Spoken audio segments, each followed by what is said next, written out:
Hey, what's up? Not much. How you doing? Good.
Is it time to get this show on the road, or are we waiting for someone in particular?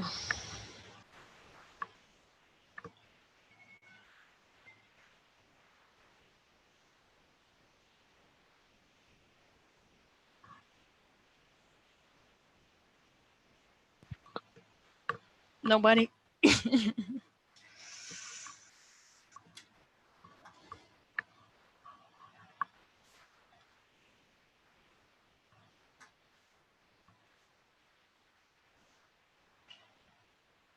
Okay, let's just get started. I can do the RFC roundup if you guys want me to. Let's share the screen.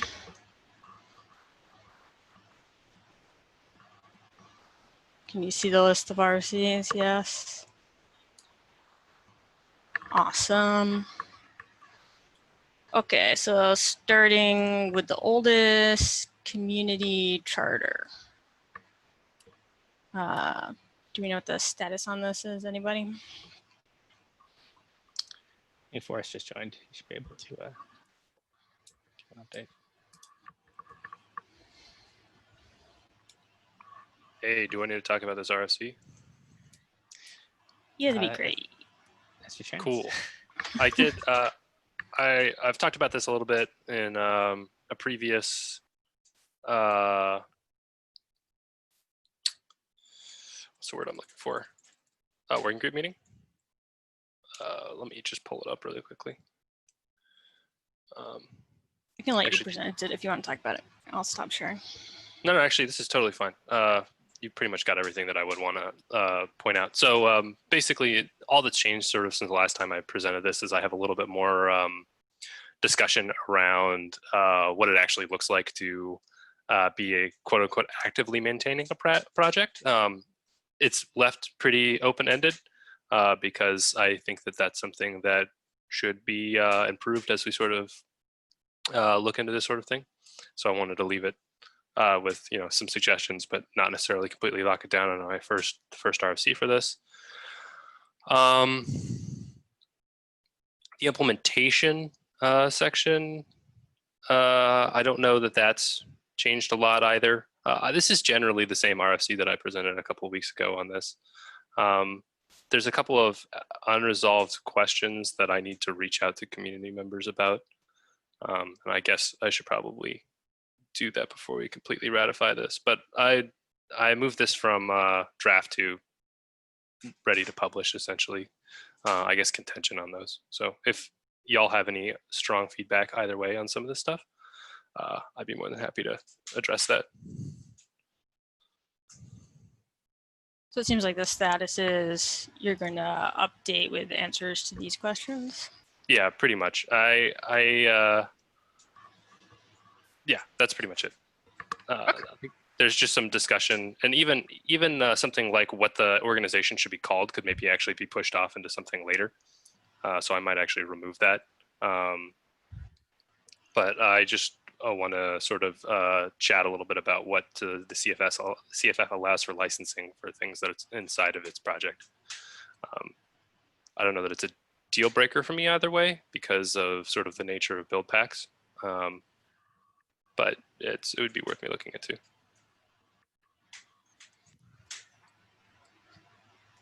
Cool. You have to forgive me. I don't actually know what approvals are necessary to get one of these things through. But do we have outstanding approvals here? What is the process for merging an RFC in Paketo? For RFCs that are project-wide RFCs, there are RFCs that are per individual language group that are just approved and submitted by they're submitted by anybody and approved by maintainers of that subteam. But for project-wide things, which are usually just changes to governance or like committing to switching everything wholesale to something else, it requires 100% of the steering, or I think if the steering committee were more than 2 people, it'd be a super majority of the steering committee, which at this point is just me and Ben for now. And so I think just Ben and I need to check off this one. Yeah, it looks like Ben's approved it, so it's just me. Forrest will fill in questions and Stephen will approve, and then we merge it. Sounds good. I had a question actually. What's the plan with the word community? because we got feedback from the CFF that, incubator, sandbox, or something might be better. Yeah, I am more than happy to change it to either incubator or sandbox. I was gonna just not worry about it for right now, and then we could change it later. I think that the structure in general is something that we want to move forward on, and what the name is, like what color the bike shed is, doesn't really matter to me. Makes sense. And we don't have clarification from the CFF yet about whether the person needs to transfer all the IP. Do we reach out to them? No, I haven't had time to reach out to them. That's on me. Got it. I'm happy to approve without making a decision on the name, but I think whether the IP belongs to the CFF or to the original person really changes what the use of the org is, if that makes sense. So let's reach out to Chris and figure that out. If that's okay. Yeah, I'll talk to you about that again. I had stuff's been busy, so I haven't had a bunch of time to reach out about it. No worries, no rush. just want to figure that out before we kind of position it. I think it makes it's a big difference for what the use case is for it for end users. All right. Back to the open pull request here. So I just put up this one today. The idea is that when people are using the Paketo build packs, they might be behind a firewall that stops them from getting dependencies from the URL that's in the Buildpacks TOML. So this proposal is to put a file in the platform dir that basically maps dependencies to new URIs. It's something Ben and I were looking at doing for the Java build packs and wanted to propose it sort of as a global standard interface for how you could remap dependency URIs in Paketo build packs. Have you seen Dan Thornton's proposal for offline build packages? He has a HackMD doc that's a little more up to date than the RFC upstream that breaks the dependencies out into a special structure inside of the build package. I personally think this is necessary anyways. I agree. I was just wondering if the data formats might, there's some coordination there. Because we have it's like 3 lists of ways that dependencies are specified. In my mind, those 2 formats wouldn't go together because that's sort of mapping to layers in a registry, and this is more mapping to, this doesn't have that restriction, right? This can be a URI where you put a JDK in some internally hosted server somewhere. But I can look at that if you feel like there is synergy there. Might just be worth comparing. I don't have any specific suggestions. It just seemed very related. Sorry. Go ahead. Sorry. No, please, you first. I might be misunderstanding this. Would this allow us to completely decouple basically dependency information from the build pack TOML? Because right now, as it stands, we have a dependency section in most of our build pack TOMLs. Could we just use this mappings construct no matter what, and sort of make it very generic, and then have it hook into this mappings? It doesn't, because when a build pack is deciding whether to pull a URI out of the mapping, the way it's going to look for that override URI is by if it has a dependency in its build pack TOML with the right ID and version, right? Then it would come in this file and look up a different URI. So this is really just a way to override URIs in a way, or map a dependency to a new URI. I can imagine that it would, if at some point you didn't put URIs in your build pack TOML, you could still make this work and it'd be the only place to look for URI. But then all of a sudden this would become necessary rather than an optional override. Does that all make sense?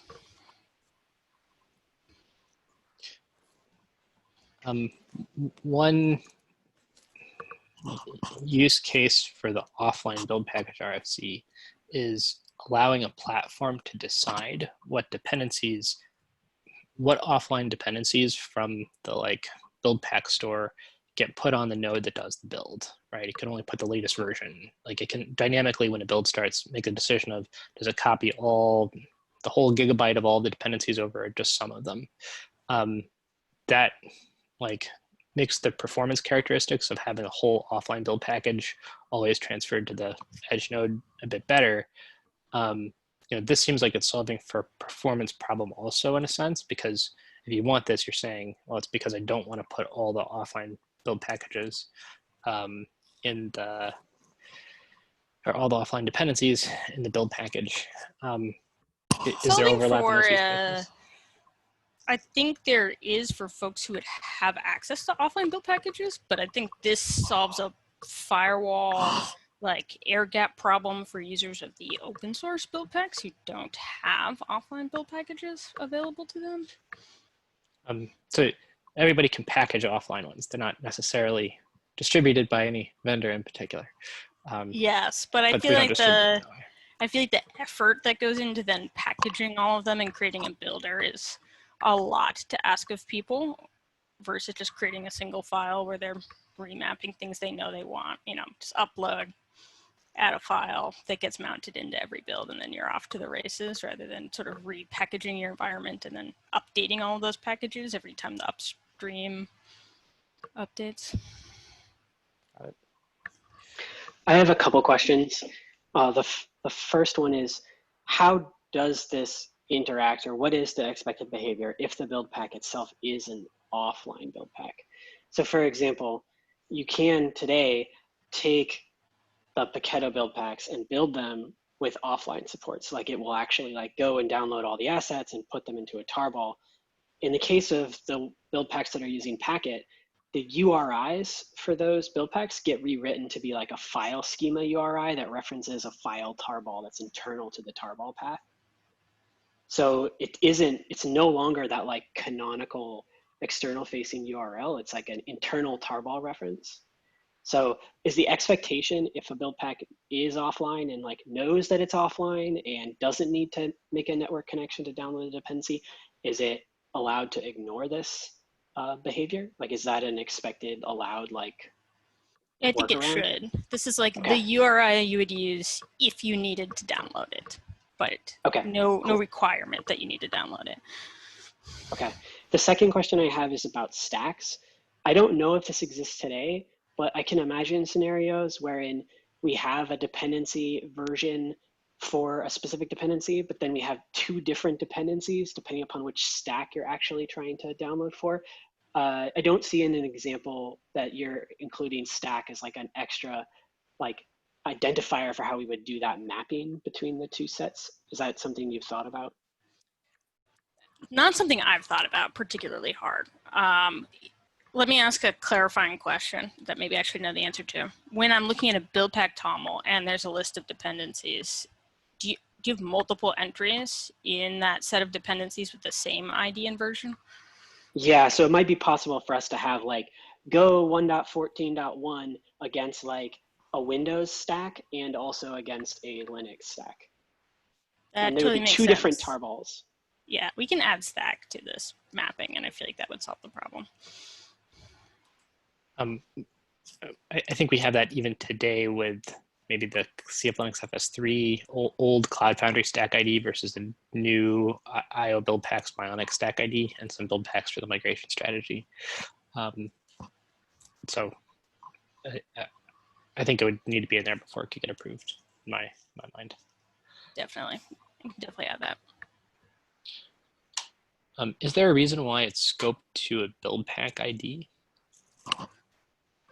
So I feel like different build packs, there's something to stop different build packs from using the same name to mean different things in their dependencies. So I think we have to scope it so that a build pack can look up things that are really intended for it in the case where two different build packs were trying to use the same dependency name. So I know I keep bringing up Dan's offline build package RFC, but in that, there's no scoping per build pack, and all of the build packs that run in a build together live in the same builder. And so dependencies need unique IDs at that point. And so I wonder if we could, because the offline thing has the same requirement, we could do something symmetrically over here. And an idea there is you could have, if you want to have a short name and a long name, you could put that in your build pack metadata. Is kind of what Dan was proposing. I think he used different ID fields. that way you don't have to specify, like it's really nice on the offline thing because it means that layers of the same dependency when they're used by different build packs don't, they actually do get deduplicated. Otherwise the path names would be different and they wouldn't get deduplicated. So it's kind of necessary to do in that case. Unless we used a UUID or something for it. Yeah, do we want to like add to this something like as part of this RFC, we hereby state forever and ever that no two Paketo build packs will have the same dependency ID. We want to do that as part of this, or do you think that should be like a separate RFC? It seems like that should be something, we could approve that sort of regardless of these other file formats as a way of unblocking other things. I would support that, given the progress the offline build packages RFC upstream. I think we kind of want to make that requirement, and then but that would probably influence the metadata format here. Yeah, I mean, if that is something that we have a reasonable guarantee of, it'd be nice to strip out an extra layer, right? Like prettier and be easier for people to write the file in the right format.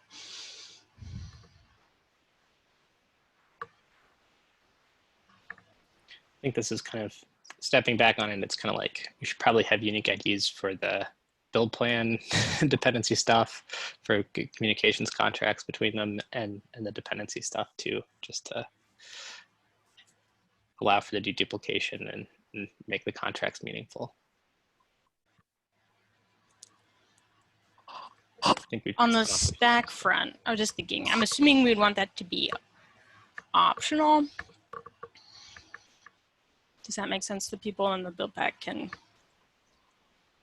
fail if there's ambiguity, but succeed if it doesn't have multiple entries. Namespace by stack. I'm thinking about that just because when I'm thinking about a user, maybe like entering Kate's config version of this into KPack, I want it to be as easy for them as possible without having to think about about stacks unless they actually have to think about it. Yeah, I think that's totally reasonable to say, like, if you don't specify it, then like the expectation is the dependency that you're talking about is able to run on all stacks, or there really is only one stack that's in question. But that if there is the same dependency with the same version that has multiple entries because it's maybe available on different stacks, that should fail in that case, and the end user should have to specify a more specific mapping in order to get the behavior they want. I think that makes sense. Like if ID and coordinates gets you one dependency, great. If ID and version gets you more than one, then come back with a stack. Yeah, I only brought up stacks because it's a relatively rare outlier, and I just want to make sure we cover it. I would expect the user experience to be as simple as possible. So yeah, I agree with you. If you don't have to say what stack it runs on, then you shouldn't have to say it. Because we're moving to stack IDs that are like Ubuntu Bionic, that are very generic, and in general, like a language runtime would need to be rebuilt against a different version of dynamic libraries or a different operating system. I worry a little bit about, like we've made it so currently Buildpacks have to specify exactly what stacks they support because of that, like, sort of risk. I worry a little bit about allowing users to say, oh, I want this, and then if there are several stacks available, it just breaks other stacks in some confusing way. I think it's the right thing to do because it's an override, and the user is explicitly saying for these builds, this is exactly the dependency I want to use. I just want to call it that risk.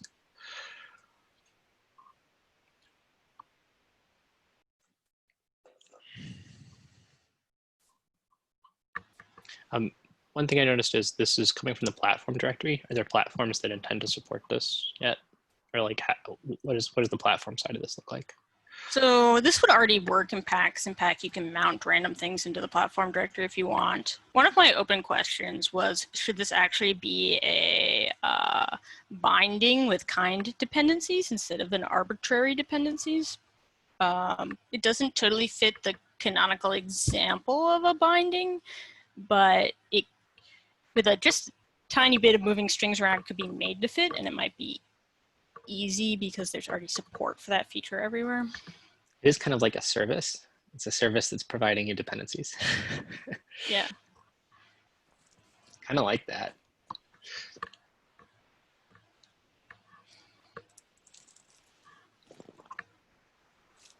I guess if you're thinking about what would happen when we add a new stack and everyone has to come and fill in these files. I'm not sure if I like this or not, but let's say this was a binding with kind dependencies. Instead of having a single mappings.toml, you could have like a mappings per stack.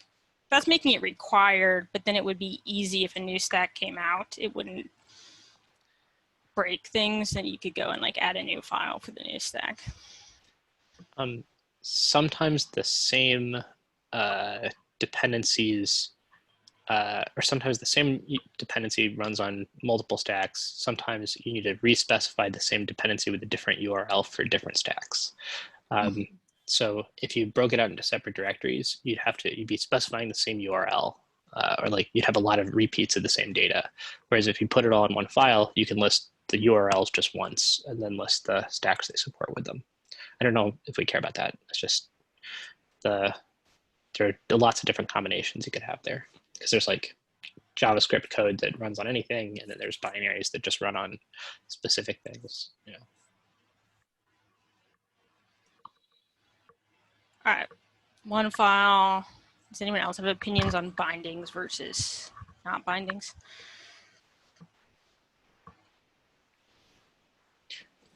Another question about stacks. So I think dependencies are keyed in the current way Buildpack toml setup. Dependencies are keyed to a stack ID, and there's a list of stacks at the bottom that then has the mixins required for that stack. I think that's how it works right now, and the mixins aren't per dependency. These overrides kind of like, is there some way, do we need to specify mixins here somehow too? Like if I the don't think dependency so, requires because I additional think packages.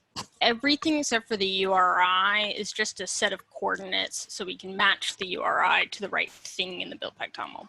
I think the thing in the Buildpack toml describes everything about the dependency, and this is just trying to override just the URI, and other fields only exist as a lookup. Yes, are we worried about a Ruby that's compiled that's statically linked to a package versus a Ruby of the same version for the same stack for the same, everything that's not statically linked to the binary and needing to specify different URLs depending on the mix-in set for the same thing? Because I think in general, we shouldn't be encouraging people to use this to upload things that are different from what you would get from the normal URI. I feel like what you're expecting is this to basically be a mirror. So if I'm working in a organization where my firewall doesn't let me get an artifact off GitHub, I can tell my operator and they go download the things that I would normally want and then put them someplace that's accessible internally. Like, I think it should be the exact same file that you would normally get from the other URI. Like, notice I'm not putting a digest in here. Like, it has to be the same thing.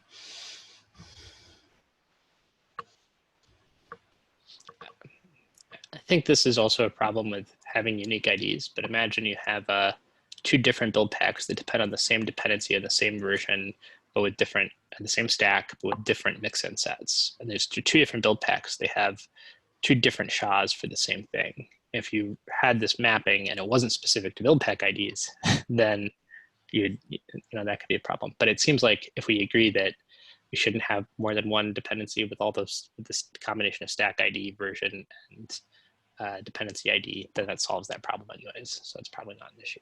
Just trying to think through all the edge cases. I guess the other thing you could do here is take ID, version, and stack out and just put digest in, right? So we put in the Buildpack toml the digest of the thing you download from the URI. So if we had digest as a way to key, then we don't need to worry about all the different permutations, and it doesn't break when new stacks come out. That might be it also hammers a lot home simpler. the thing that it has to be the same thing. Like, you can't do other things with it. Just make it a SHA-256 to URI map. That's it. Yep. I think I like that best, actually. That's pretty good. It could be JSON instead of TOML. Oh, we loved TOML. Yeah. it could just be a, you could think about it like casing a config map where each SHA is a file and each value is that actually might be the more analogous way to do it, so people aren't, editing the same file and reapplying it. They can just add keys to their config map. Really feels like a cache then, which is nice. Yeah.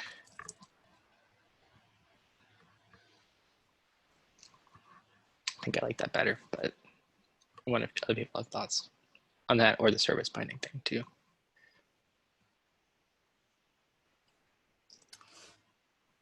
Okay, I know I just suggested it, but I'm going to say the argument against that, now that I think about it more, is that right now my build pack can, well, maybe there's an argument for it. Right now my build pack can change the meaning of the ID inversion to be a patched different thing, right? But in that case, we really would want people to have to update the thing that lives at their URI to match the new digest anyway. It's like, it's not going to work. So maybe that's the right call. Is this purely like a pass-through cache that no one's ever supposed to care about, that can't change the behavior of anything? Or is this some other mechanism for configuring what dependencies you get, right? Is this like a way for a platform It's just supposed to be a cache, essentially. If it's just supposed to be a cache and we don't expect it to be used any other way, I think caching by SHA-256 sounds great. If this is something where we expect people to say like, oh, I want to modify the JVM and inject a new one, or I want to recompile Ruby and inject a new Ruby. Yeah, I don't think we should allow that. So I think the digest is probably the better option. All right. Well, y'all gave me a lot to think about there. Thank you. That's all I have.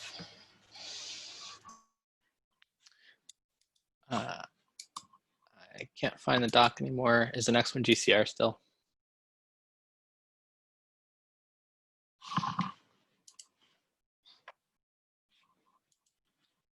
Yeah.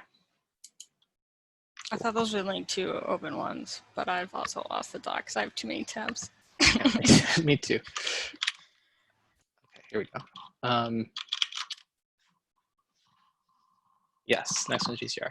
So I was looking through the Paketo GCP dashboard, just kind of reviewing infrastructure stuff this morning, and GCR is a lot more expensive than I think we assumed it was to start. It's charged for both storage and for transfer, and we're already, without any offline build packages, right, just like a bunch of Go binaries and some stack images, we're already at like $400 a month. I wonder if we should think about going back to Docker Hub. We already published the stack images there, just not the builder image there, and it kind of like talked to Marty a little bit. I think it'd be easy to, put those images over, but also, that's like might be a lot of work. Wanted to see what people thought. We already have Paketo Buildpacks user on Docker Hub too. What's the cost of Docker Hub? Free, totally free, Completely free, forever, for as many images as we want, and we end up cleaning up the GCR ones. I think this is why people use Docker Hub, even though it's unreliable in retrospect.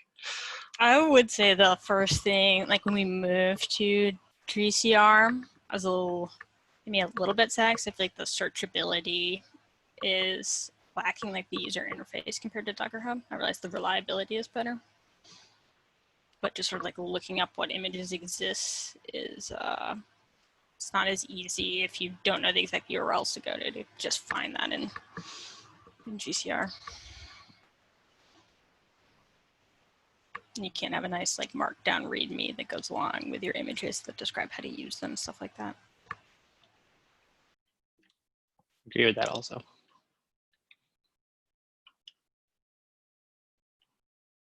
As far as answering the complexity question, I don't think it's that difficult for us to change where these are pushed. I think it's merely like getting a new set of credentials to be able to push to that registry and then changing the like path that we're pushing onto. So I think it'd be pretty straightforward in terms of like actual complexity of making the change. What about migrating users over? The thing I worry about most is like we have the pack suggest builders command that suggests a builder that's on GCR. Our options would be cut those users off and break all the pack users, or keep them on a builder that doesn't get updated. I don't think it would be expensive or difficult for us technically to continue to just push to GCR for some like rollover period, long enough for like pack to do things like change the suggested builders to be the ones that are on Docker Hub. Would we want to push a feature into pack that would rewrite its old Paketo suggested builder to the new one in its config toml, so that as users upgrade pack, pack just doesn't break on them?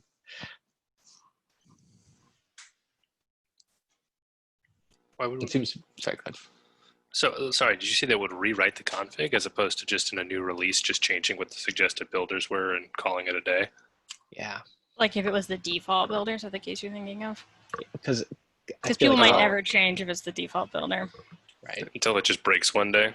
But at that point, they would just do a pack suggest builder and then see that there's the same builder there. Maybe, or like hopefully, like that'd be nice if that happened for everybody and that it was really easy to fix. But I'm a little worried about like, I don't think we have to do it.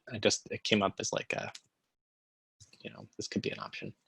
Doesn't pack, this may not have landed in a released version yet, doesn't pack print some sort of warning message to tell you that the builder you're using is not trusted?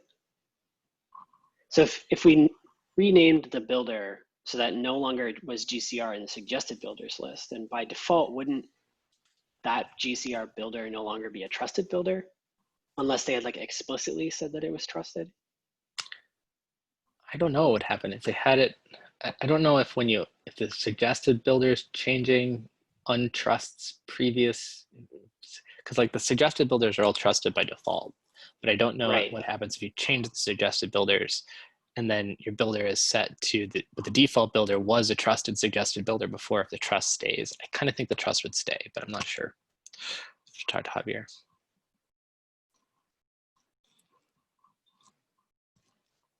But that's worth looking into to see like if it would be, what exactly the bad experience would be if we switched over.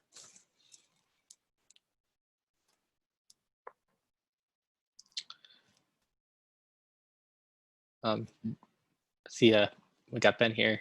We're talking about, so GCR is kind of expensive compared to what we thought. I sent you some stuff over Slack.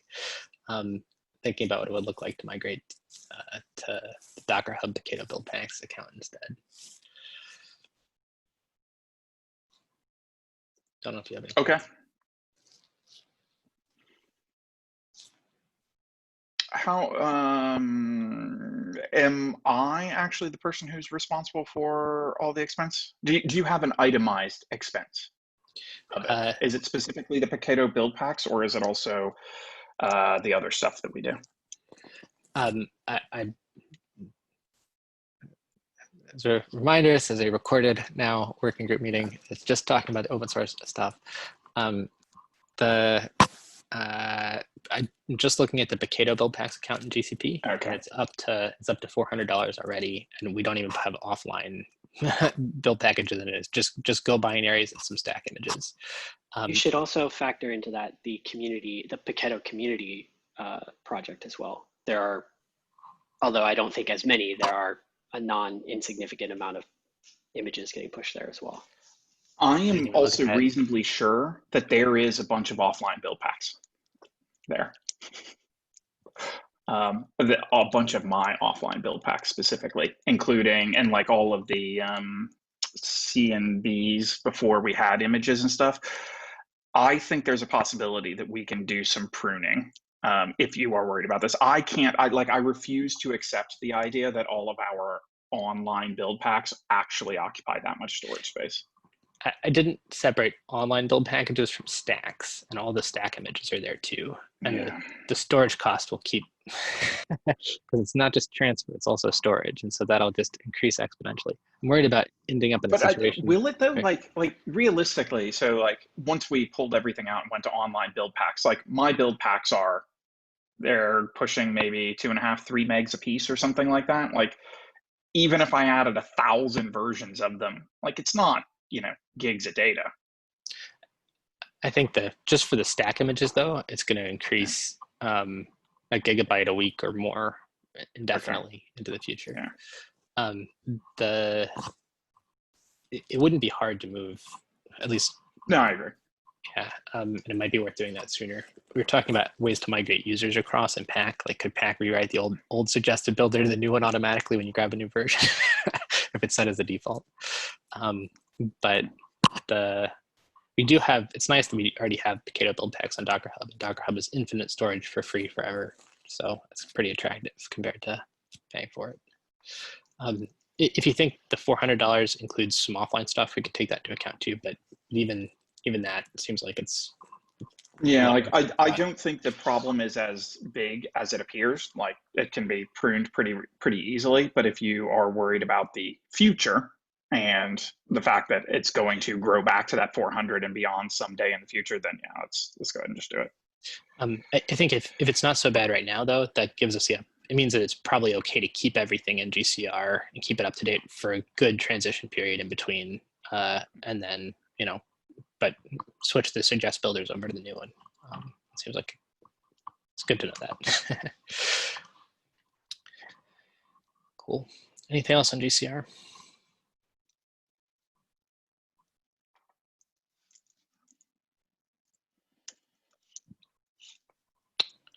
Next thing on the list is Dan's Paketo onboarding repo.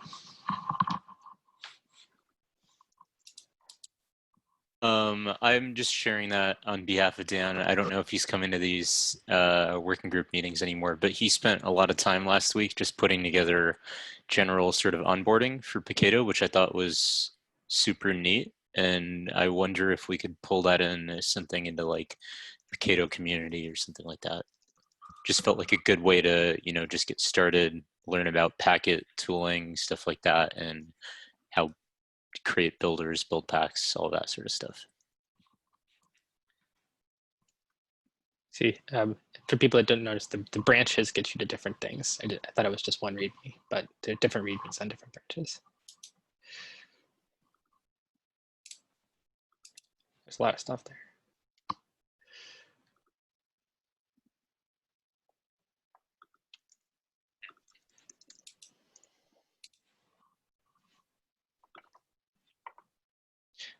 If we pull this into Paketo community, is that using Paketo community in a different way than Forrest, what you were thinking? Maybe this should go into the Paketo org proper, like Paketo Buildpacks org. Yeah, I don't know. I don't know. I don't know that I really care where it ends up.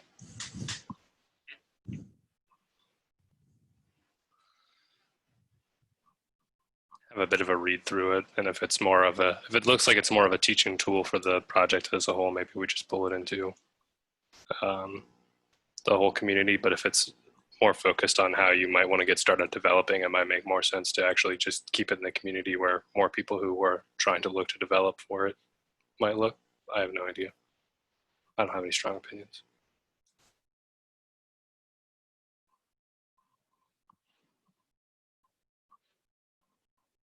Cool. Is it worth?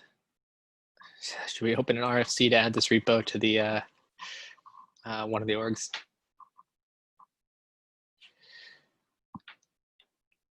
It's probably the right thing to do process-wise.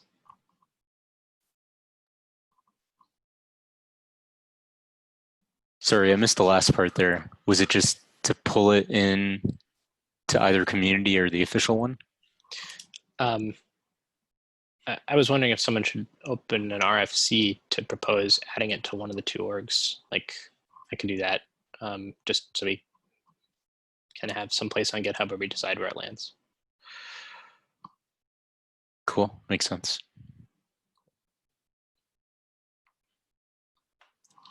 Write that down. Anything else on the agenda today? Anybody have other topics they want to talk about?